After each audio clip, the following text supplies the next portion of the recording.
So CFI pay definitely varies on where you accept a job, like what kind of flight school, and obviously like your local area. So for me, I'll just tell you how much I make. I make $30 an hour, and that is for flight time and ground, so the pay is the same. And as far as all CFI jobs go, it's just like any other job.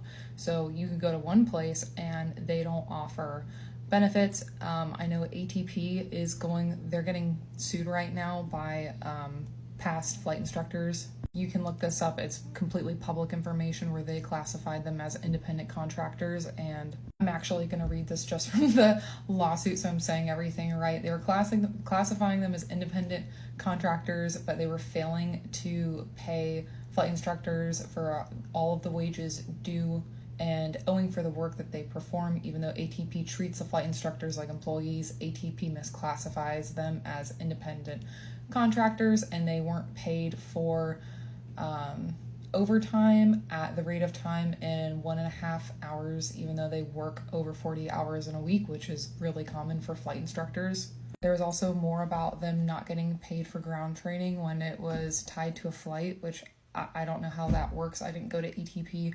I'm not familiar with their system. But for example, to myself, I'm not an independent contractor. I'm an employee. So I get benefits, which is super awesome for flight instructors because that's not a common thing.